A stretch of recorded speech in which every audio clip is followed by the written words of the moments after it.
오늘의 말씀은 사무엘하 6장 1절부터 11절까지 말씀입니다. 다윗이 이스라엘에서 뽑은 무리 3만 명을 다시 모으고 다윗이 일어나 자기와 함께 있는 모든 사람과 더불어 바알레 유다로 가서 거기서 하나님의 궤를 메어 오려 하니 그 궤는 그룹들 사이에 좌정하신 만군의 여호와의 이름으로 불리는 것이라. 그들이 하나님의 궤를 새 수레에 싣고 산에 있는 아비나답의 집에서 나오는데 아비나답의 아들 우사와 아효가 그 새 수레를 모니라. 그들이 산에 있는 아비나답의 집에서 하나님의 궤를 싣고 나올 때에 아효는 궤 앞에서 가고 다윗과 이스라엘 온 족속은 잣나무로 만든 여러 가지 악기와 수금과 비파와 소고와 양금과 제금으로 여호와 앞에서 연주하더라.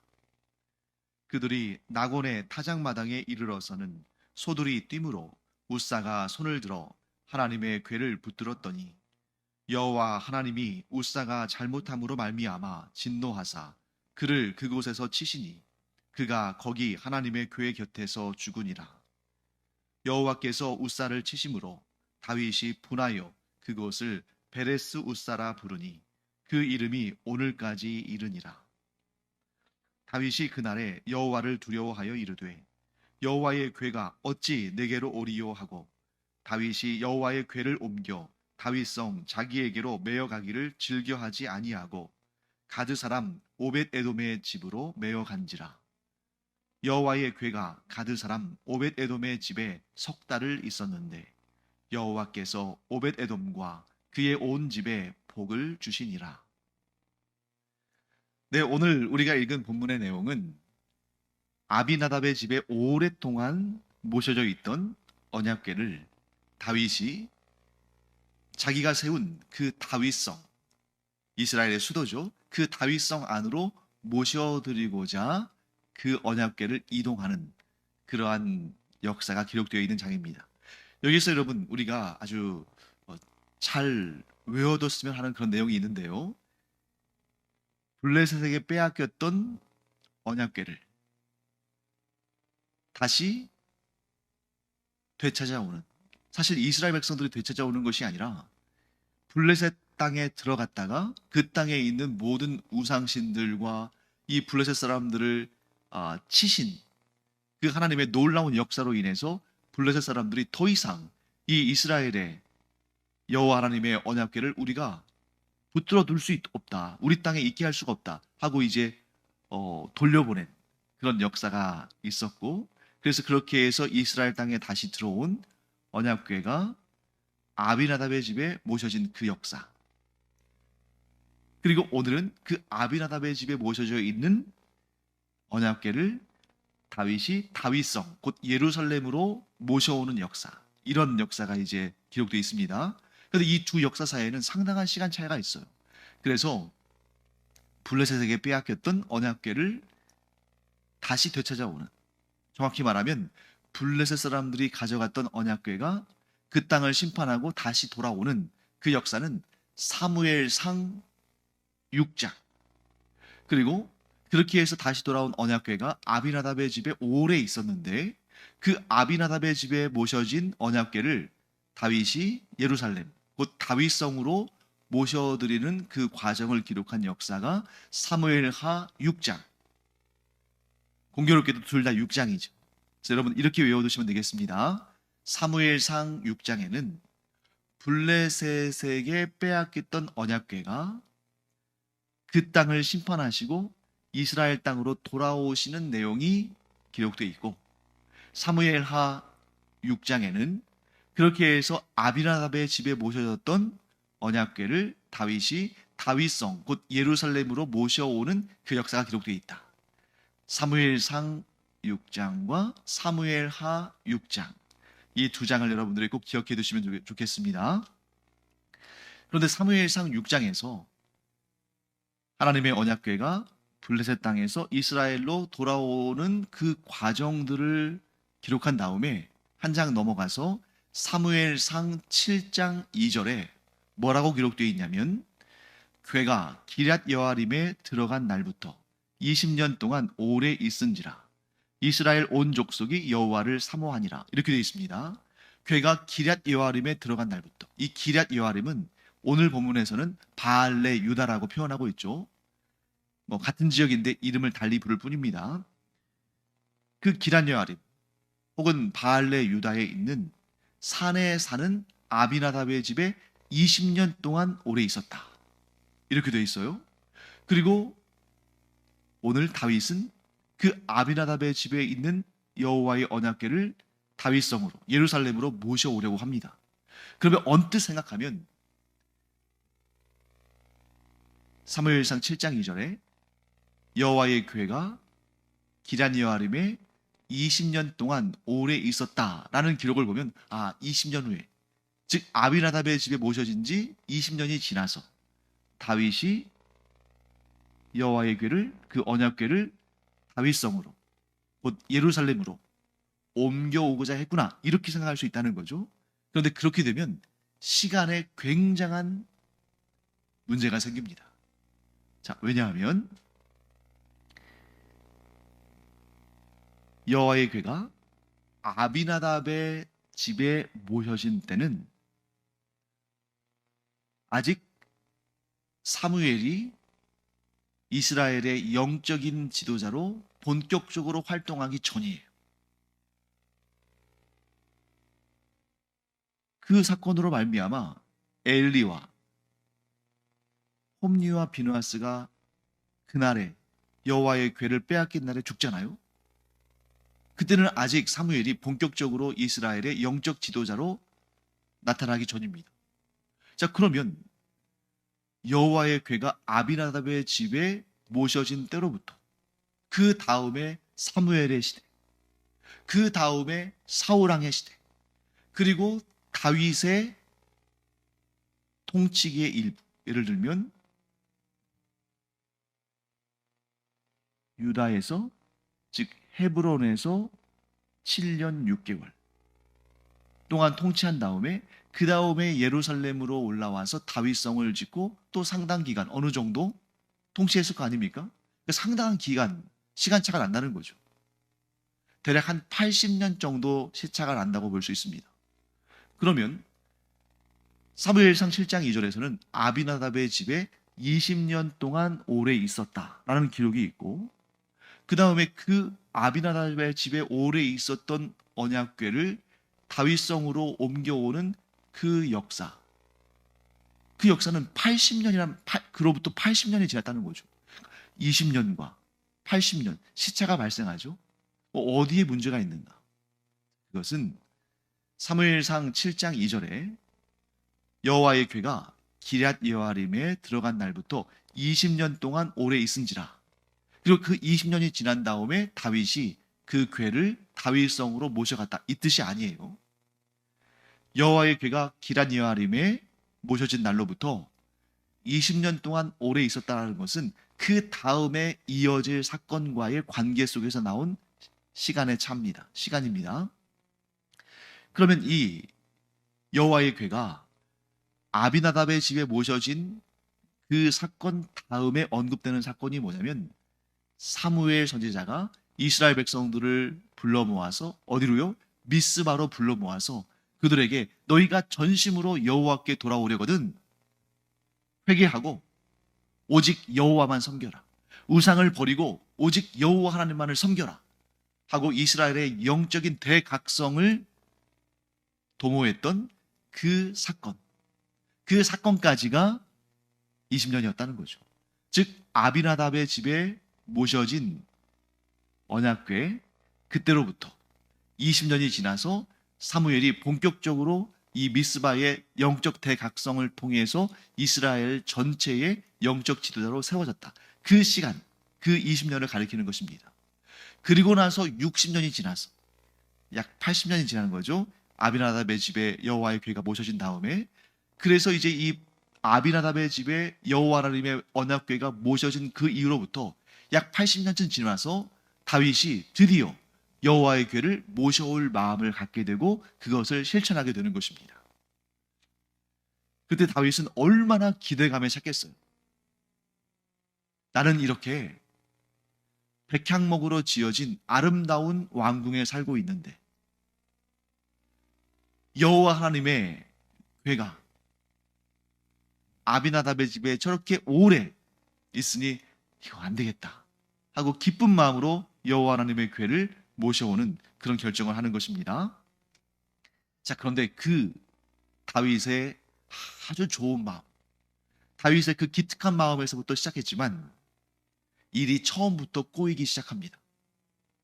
자, 어떤 사건이 있는지 한번 볼까요?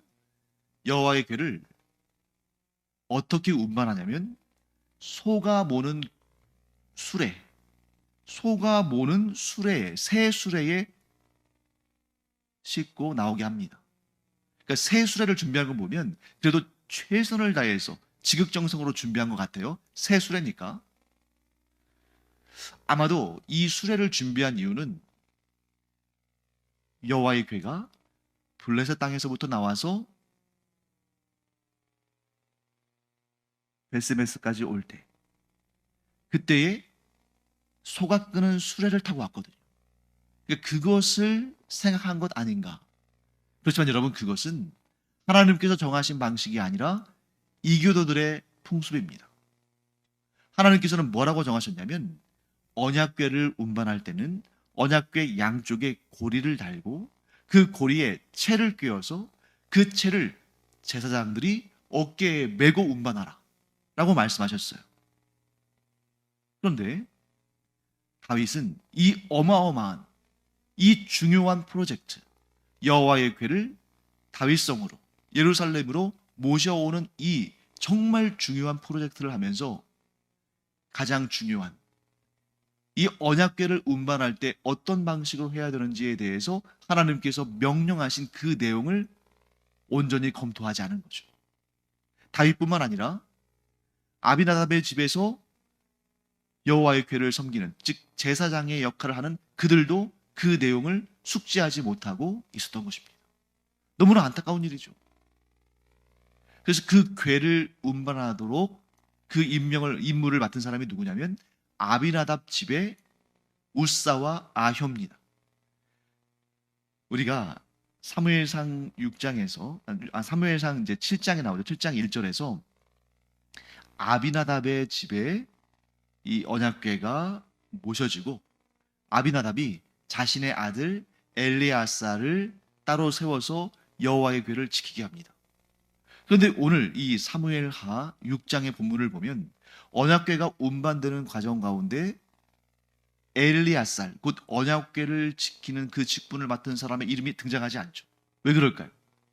그때로부터 80년이나 지났기 때문에 그 엘리아살은 자기가 맡은 그 중요한 사명을 잘 감당하고 죽었을 거라고 우리가 생각할 수 있죠. 80년이나 지났으니까.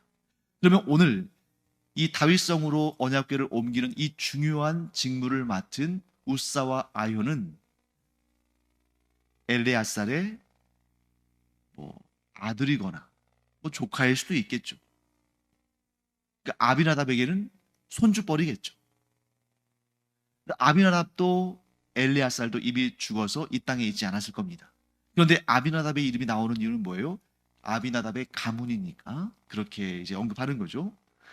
그때 이제 아주 끔찍한 사건 하나가 발생합니다. 여호와의 궤를 소들이 끄는 그런 새 수레에 올려놓고 운반을 하는데 나곤의 타작마당에 이르렀을 때, 나곤이라는 사람이 추수할 때 타작하는 그 마당에 이르렀을 때에 소들이 날뛰어서 언약궤가 흔들리고 떨어질 위기에 처했습니다. 그때 우사가 그 언약궤를 붙듭니다. 떨어지지 않도록. 그런데 그때에 7절 말씀은 이렇게 설명하죠. 여호와 하나님이 우사가 잘못함으로 말미암아 진노하사 그를 그곳에서 치시니 그가 거기 하나님의 궤 곁에서 죽으니라. 여러분, 이런 전후 상황과 이 중요한 하나님의 계명, 명령 이런 것들을 생각하지 않은 상태에서 우리가 이 사건을 보면 우사의 죽음이 억울한 죽음으로 보일 수 있어요. 왜냐하면 누구라도 여호와의 언약궤를 싣고 가는 그 수레가 소들이 날뛰어서 지금 막 이렇게 흔들리고, 그래서 거기에 모셔져 있는 언약궤가 굴러 떨어질 상황이라면 누구라도 떨어지지 않도록, 파손되지 않도록 붙드는 것이 당연한 거 아닙니까? 그런데 연이은 잘못이 이어지는 거죠.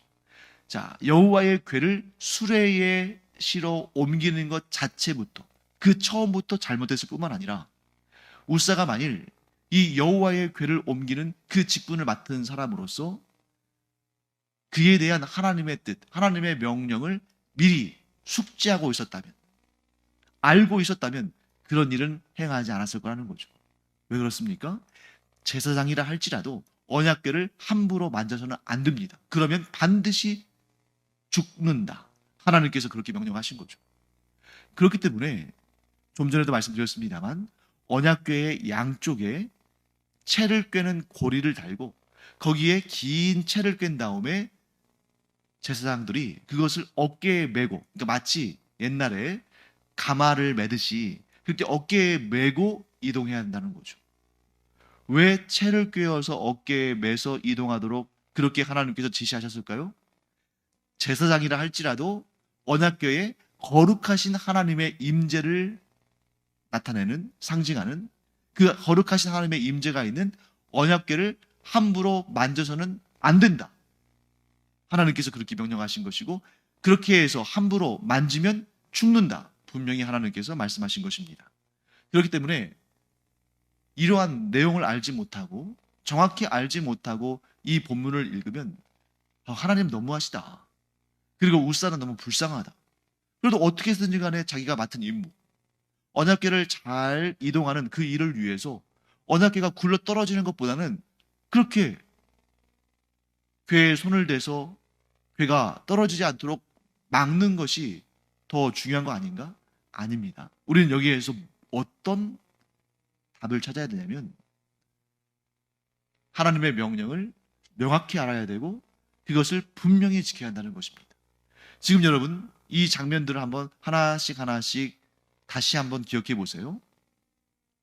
다윗과 그리고 그 하나님의 언약궤를 이동하는 역할을 맡은 사람들은 정성껏, 그것도 아주 많은 비용을 들여서 새 수레를 준비하고 그 수레를 끌 소들을 준비했을 겁니다. 또 오늘 본문을 보면 다윗이 이 여호와의 언약궤를 옮기는 일을 위해서 3만 명이나 되는 많은 사람들을 모아서 아주 국가적으로 대대적인 그런 행사로 이 일을 준비했습니다. 거기에다가 또 5절 말씀 보시면 다윗과 이스라엘 온 족속이 잣나무로 만든 여러 가지 악기와 수금과 비파와 소고와 양금과 재금으로 여호와 앞에서 연주하는 정말 3만 명의 군중들, 최고의 값비싼 수레와 소들, 그리고 각종 악기들을 총동원해서 여호와 하나님의 언약궤를 옮기는 이 행사를 준비했어요. 그런데 정작 가장 중요한 것, 하나님의 말씀에는 귀를 기울이지 않았다는 겁니다.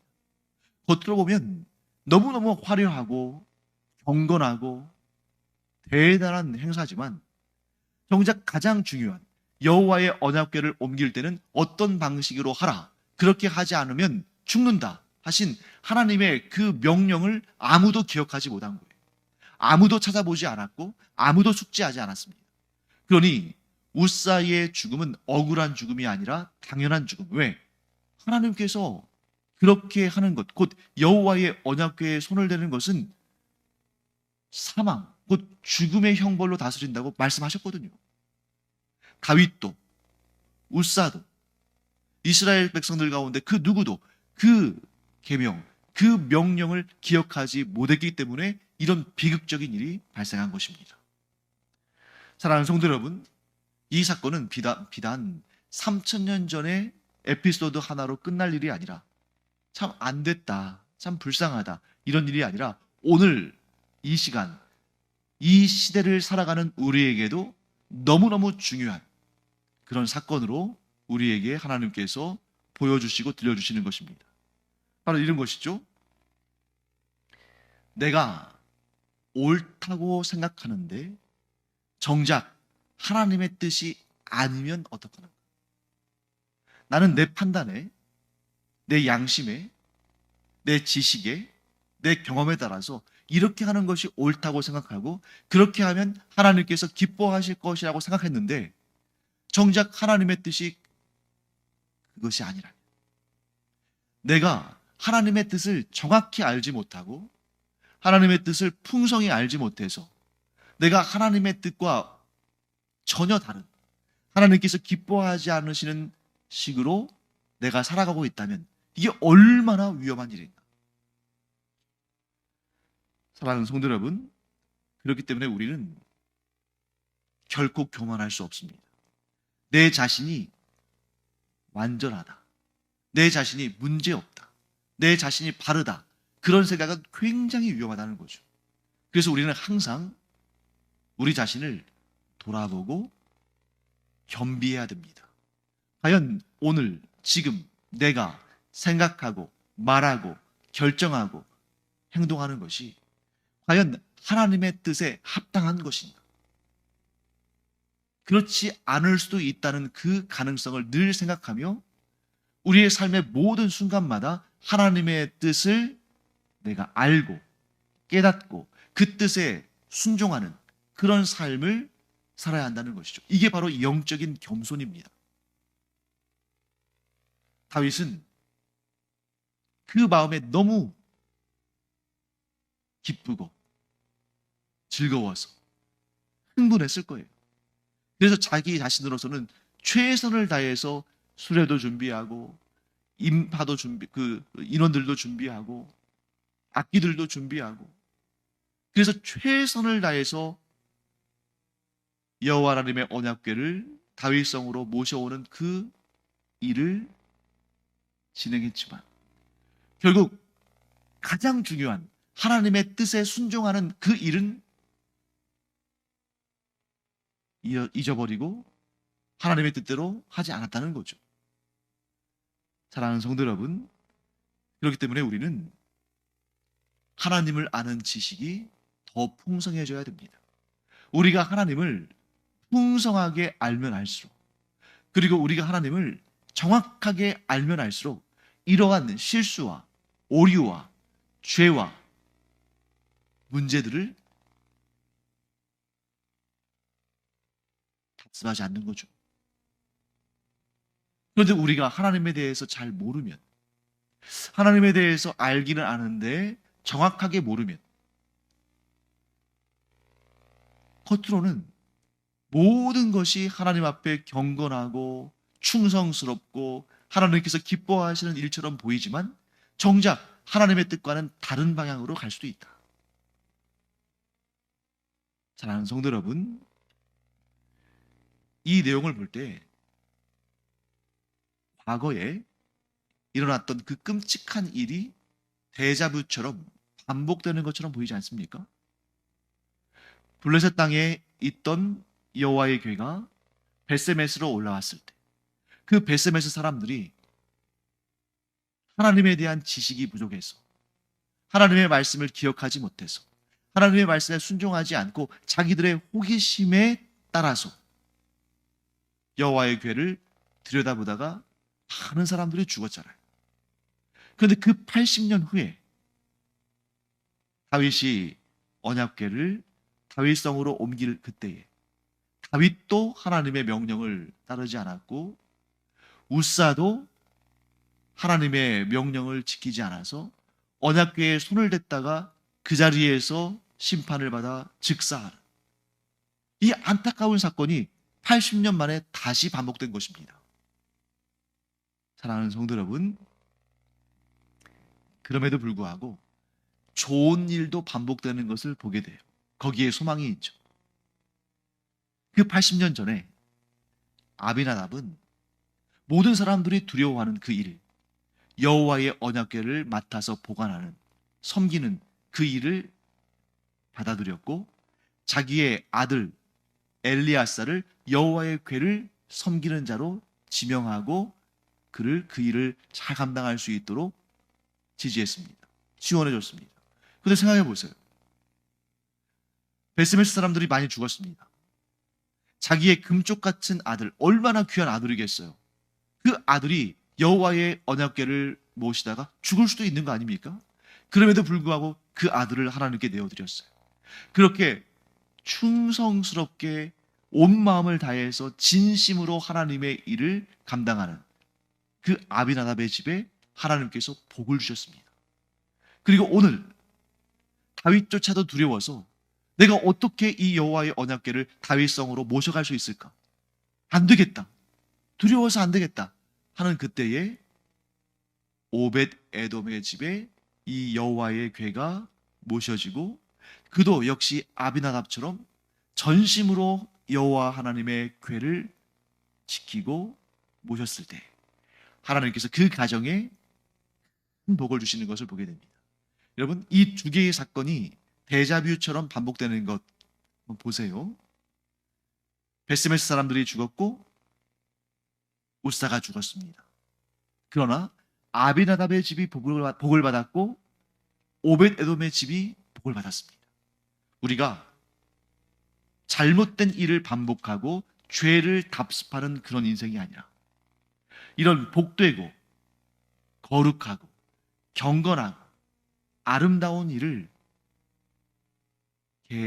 계속 이어나가고 반복함으로 하나님의 크신 복이 우리 가운데 임하는 그런 은혜를 누리기를 간절히 축원합니다. 기도하겠습니다. 하나님, 성경을 보면 때때로 잘못된 죄악들, 심판받을 일들이 반복되는 것도 있지만 하나님이 주신 복을 또 반복적으로 묘사하고 그것들이 일어나는 것들도 보게 됩니다. 하나님, 저희는 죄를 반복하는 인생이 아니라 복을 반복해서 받는 그런 인생 살기를 원합니다. 저희와 함께 하여 주셔서 하나님을 더욱 풍성히 알고 정확히 알고 하나님의 뜻에 더욱 순종하는 저희들 되도록 은혜를 베풀어 주시옵소서. 감사드리며 예수님의 이름으로 축복하며 기도합니다. 아멘. 이 80년의 역사를 우리가 앞뒤로 이렇게 앞으로 갔다 뒤로 갔다 하면서 살펴봤는데요. 우리의 가문이 하나님 보시기에 좋은 일을 계속 반복해서 함으로 하나님께 큰 복을 받는 그런 믿음의 명문가를 이루는 우리 모두가 되기를 축원합니다. 기도하겠습니다.